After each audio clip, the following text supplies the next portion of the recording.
آج کی تقریر پوری عورتوں پر ہے، چونکہ میں اس کی ضرورت محسوس کر رہا ہوں بے شک ہے نا۔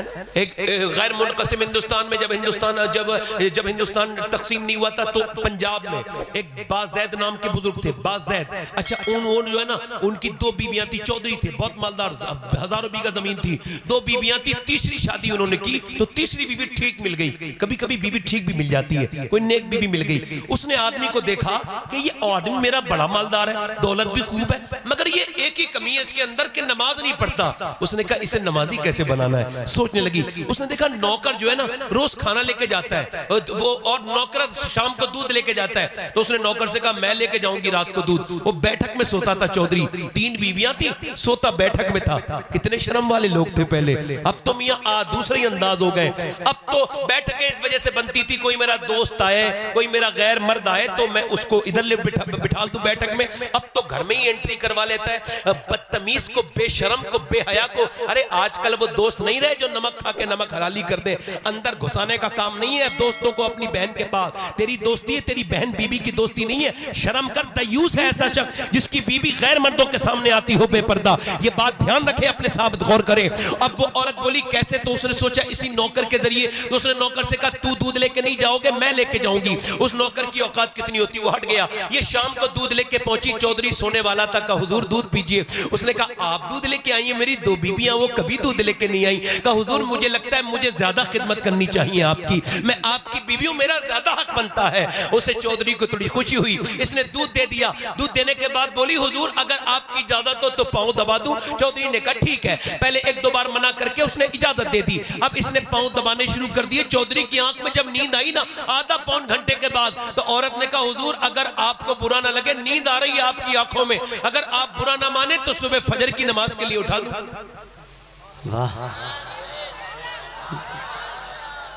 چودھری تکبر ہوتا ہے نا مردوں کو اکثر، عورت کو کچھ لحاظ میں نہیں لاتے، متکبر ہوتے ہیں نا اکثر مرد، کیا بکواس کر رہی ہے مجھے سمجھانے باقی سے۔ مگر اللہ والوں کی بے عزتی اور اللہ والیوں کی بے عزتی، وہ نیک عورت تھی، چلی گئی، دوسرے دن پھر لے آئی۔ چودھری نے کہا دیکھ آج وہ بات نہ کہنا۔ کہا حضور آپ دودھ تو پیجئے۔ اس نے دودھ پلایا، اس کے بعد پھر پاؤں دبانے لگی، دباتے دباتے پھر آنکھ لگ گئی نا۔ بولی چودھری دیکھو برا نہ ماننا، آپ برا نہ ماننا، میں آپ سے یہی کرنا چاہتی ہوں، نیند آپ کی آنکھوں میں آ رہی ہے، صبح فجر میں نماز کے لیے اٹھا دوں۔ ایسی لات ماری، اوپر بیٹھی تھی، نیچے گر گئی، ایسی گری اسے امید نہیں تھی یہ لات مار دے گا، مگر لات اتنی زور سے ماری کہ منہ کے بل گری، اور جب منہ کے بل گری، اوپر پہلے اونچے پلنگ ہوتے تھے، نیچے گری، منہ پھوٹ گیا، دانت میں سے خون نکلنے لگا، ہونٹ پھٹ گیا، نیچے سے برتن اٹھائے، کوئی ایک لفظ بھی نہ کہا، آنکھوں میں آنسو لاکے۔ کتنے اچھے باپ کی بیٹی ہوگی وہ، کیسی ماں نے پالا ہوگا اس کو، بتاؤ تو سوچو، اس اخلاق کے بارے میں غور کرو، یہ کتنا بڑا اخلاق ہے۔ یہ نہیں کہا میں تو تجھے نمازی بنانا چاہتی تھی اور تو ہی مجھ سے یہ بدتمیزی کر رہا، واپس چلی گئی۔ اور جب واپس گئی توجہ کریں، اور پھر دوسرے دن آئی، چودھری نے پھر گالیاں دی، پھر مارا، روز یہ سب کچھ ہوتا رہا۔ ایک دن چودھری بولا روز آتی ہے، میں تجھے روز سمجھاتا ہوں، روز پٹتی ہے، اچھے باپ کی اولاد ہے، تیرا باپ بڑا چودھری ہے، یہ بتا تجھے آخر مسئلہ ایسا کیا ہے، تو مجھ سے نماز کیوں کہتی ہے؟ رونے لگی چودھری میں نمک حرام نہیں ہوں، نمک حلال ہوں، تیرا نمک کھاتی ہوں، بات یہ جو نماز نہیں پڑھے گا اسے جہنم میں جانا ہوگا، اور میں یہ پسند نہیں کر سکتی کہ میرا آدمی جہنم میں جائے۔ ایسے میٹھے لفظ تھے اس کے کہ چودھری کے دل میں نشتر کی طرح لگے، اور آنکھوں سے آنسو چودھری کے نکل گئے، جو کبھی نہیں رویا آج بی بی کی بات پہ رویا۔ کہنے لگے صبح کو چودھری سے کہنے لگی چودھری میں اٹھاؤں آپ کو؟ تو چودھری بولا اب تجھے اٹھانے کی ضرورت نہیں ہے، میں تجھے فجر میں اٹھاؤں گا۔ چودھری نے فجر میں اٹھا دیا، فجر میں جب اٹھا دیا چودھری نے، اب دونوں جب سجدے میں گئے تو عورت پھوٹ پھوٹ کے سجدے میں جا کے روئی، کہنے لگی مالک یہاں تک لانا میرا کام تھا، یہاں سے آگے قبول کر لینا یہ تیرا کام ہے۔ اے بے پناہ طاقتوں والے، میں دل بدل نہیں سکتی، دل تو ہی بدل سکتا ہے، میں تو صرف کہہ سکتی ہوں یہاں تک لانا میرا کام تھا، آگے دل کو بدل دینا تیرا کام ہے۔ اللہ کا ایسا فضل ہوا، چودھری سے پھر کبھی تہجد کی نماز بھی نہیں چھٹی، اللہ کا نیک بندہ بنا، اور جب ان دونوں کے درمیان بچہ پیدا پیدا ہوا تو اس کا نام سلطان العارفین سلطان باہو تھا، جس نے کہا تھا تسبیح پھری پر دل نہیں پھریا، کی لینا تسبیح پڑھ کے ہوں، علم پڑھا پر ادب نہ سکھیا، کی لینا علم نو پڑھ کے ہوں۔ مطلب یہ ہے کہ جب ماں باپ نیک ہوں تو غوث العظم کے اس بر صغیر میں دو وزیر ہیں، ایک کا نام امام احمد رضا خاں بریلوی تو دوسرے کا نام سلطان باہو ہے۔ سنو، جب ماں باپ نیک ہوتے ہیں تو بچے ولی بن کے پیدا ہوتے ہیں۔ اسی وجہ سے کہہ رہا ہوں، یہ تقریر میں مذمت کیجئے گا، اسی وجہ سے کہہ رہا ہوں اگر گالیاں دیتے ہو بچوں کے سامنے اپنی بیویوں کو تو خدا کے لیے چھپ جاؤ۔ واصف علی واصف ہاتھ جوڑ کے کہتے ہیں، ولی صفت انسان کہتا ہے میں ہاتھ جوڑ کے کہتا ہوں اگر تم اب تک بے نمازی ہو کوئی بات نہیں، بچے ہو گئے نا تو اب خدا کے واسطے نماز شروع کر دو، ورنہ ابھی تک تم بے نمازی تھے اب نسل بے نمازی ہو جائے گی۔ لوگ کہتے ہیں مدینے کے صحابہ لاجواب تھے، میں کہتا ہوں اس میں کوئی شک نہیں، صحابہ لاجواب تھے، مگر صرف صحابہ لاجواب تھے بس۔ سمجھ آ رہی ہے میری تقریر یا ختم کر دوں؟ بولو، دل لگ رہا ہے کہ نہیں لگ رہا ہے؟ صرف صحابہ لاجواب تھے۔ ارے صحابہ لاجواب نہیں تھے، مدینے سے نکلے پھر واپس مدینے بچوں کو دیکھ کے کہتے تھے، اپنی بی بی سے کہتے تھے میرا اب 8-9 مہینے کا بچہ ہے، ایسا ایسے عالم بنا دینا اور یہ سے جو ہے نا دیندار سپاہی بنا دینا، اب قیامت کے دن اسے دیکھوں گا۔ کیسے باپ تھے وہ، کیسے سینوں پہ پتھر رکھ کے جاتے تھے، پیٹوں پہ پتھر بندھے ہوئے ہیں، تلواریں لے کر کے جا رہے ہیں، ایک ایک قبر میں 60-70 صحابہ دفن ہو رہے ہیں، ایک ساتھ شہید ہو رہے ہیں، اپنا دل دے بھی گئے اور صلہ لے بھی گئے، آ کے بیٹھے بھی نہ تھے اور نکالے بھی گئے۔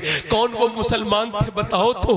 وہ کون تھے جنہوں نے نہ گرمی دیکھی، نہ سردی دیکھی، نہ دریا دیکھا، نہ جنگلات دیکھے؟ ہم سمجھ پائیں گے اسے جو دنیا کے غلام لوگ؟ وہ کون صحابہ تھے جنہوں نے دریاؤں میں گھوڑے دوڑا دیے، جنہوں نے صحراؤں کے چپا چپا چھان مارا؟ اقبال کہتا ہے دشت فرماتا ہے، اقبال کہتا ہے ہٹ نہ سکتے تھے اگر جنگ میں اڑ جاتے تھے، پاؤں شیروں کے بھی میدان سے اکھڑ جاتے تھے، تجھ سے سرکش ہوا کوئی تو بگڑ جاتے تھے، دیکھ ہے چیز ہی کیا ہم توپ سے لڑ جاتے تھے، دشت و دشت ہے دریا میں نے چھوڑے ہم نے، میرے ظلمات میں دوڑا دیے گھوڑے ہم نے، دیا جانے کبھی یورپ کے کلیساؤں میں، کبھی افریقہ کے تپتے ہوئے صحراؤں میں، شان نظروں میں نہ جشتی تھی جہانداروں کی، کلمہ پڑھتے تھے ہمیں چھاؤں میں تلواروں کی، آگے آئے نہ لڑائی میں اگر وقت نماز، قبلہ رو ہو کے زمین بوس ہوئی قوم حجاز، ایک ہی سب میں کھڑے ہو گئے محمود و عیاض، نہ کوئی بندہ رہا اور نہ کوئی بندہ نماز، بندہ صاحب و محتاج و غنی ایک ہوئے، تیری سرکار میں پہنچے تو سبھی ایک ہوئے، اور تو ہی کہہ دے کہ اکھاڑا در خیبر کس نے، کاٹ کر رکھ دیے کفاروں کے لشکر کے۔ نعرہ تکبیر، نعرہ کون تھے وہ؟ رسالت۔ کون تھے وہ صحابہ جنہیں مدینے سے جاتے تو دیکھا گیا مگر کبھی آتے ہیں؟ بولو تو صحیح ذرا، کبھی آتے ہیں؟ اپنے بچوں کو چھوڑ کے، اپنے گھروں کو چھوڑ کے اگر وہ صحابہ نہ جاتے تو آج دین یہاں تک نہیں پہنچتا۔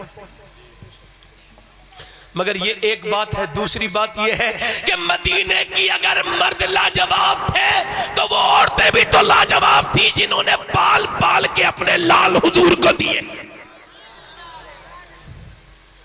مرد لاجواب تھے، عورتیں بھی لاجواب تھی مدینے کی۔ وہ رسیاں لے کے آ رہے ہیں کفار، کیا لے کے آ رہے ہیں کفار؟ توجہ کریں بھائی، کیا لے کے آ رہے ہیں؟ رسیاں، اور کہہ لگے انہیں باندھ کے لے کے آئیں گے، حضور کے بارے میں کہہ رہے ہیں۔ کیا کر رہے ہیں؟ دیکھو آپ نے مذاق کی تقریریں بڑی سنی ہوگی، لطف آتا ہوگا، تھوڑا سا سنجیدہ ہو جاؤ آپ، اور جو لوگ ہنساتے ہساتے ہیں ان سے بھی ذرا تھوڑا سا معافی مانگ لو، اب زمانہ نہیں رہ گیا یہ، ہاں تھوڑا سا سنجیدہ ہو کے سنو۔ نوجوانوں کچھ پتہ نہیں، دیکھو میں آپ کے دل کے میل صاف تبھی کر پاؤں گا جب میرے دل کا میل صاف ہو۔ میں اتنا گندا ہوں، کیا سوچتا ہوں میں تقریر کرنے کے لائق ہی نہیں۔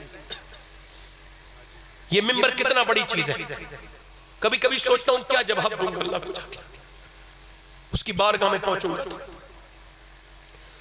وہ عورتیں لاجواب نہیں تھی. نبی نے فرمایا کہ میرے بارے میں کہہ رہے ایسا ایسا ہے کوئی تو تاری عورتوں. جب حضور نے بلایا عورتیں اپنے جوان لڑکوں کو لے کر کے آ گئی. میاں کڑیل جوان 18 20 سال کے بہنیں اپنے بھائیوں کو لے کر کے آ گئی. بیویاں اپنے شوہروں کو لے کر کے آ گئی. بہنیں اپنے بھائیوں کو. پورے دن تانتا لگ گیا. صبح سے لے کے شام تک بھرتی ہوتی رہی.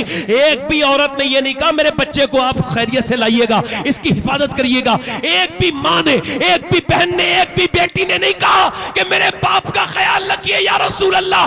بلکہ ساری عورتیں یہی کہتی تھی حضور جب جنگ شروع ہو تو سب سے اگلی صف میں ہمارے باپ ہمارے بھائی کو لگائیے گا تاکہ یہ شہید ہو جائے اور میں شہید کی بہن کہلاؤں, شہید کی ماں کہلاؤں, شہید کی بیوی کہلاؤں.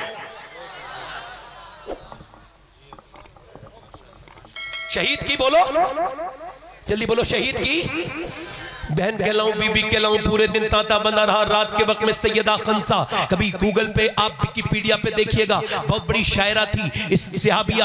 وہ جو ایمان لے کر کے آئی تو حضور سے کہنے لگی حضور میں زبان سے کلمہ پڑھتی ہوں تو میرے سر کے بالوں سے اللہ کی آواز آتی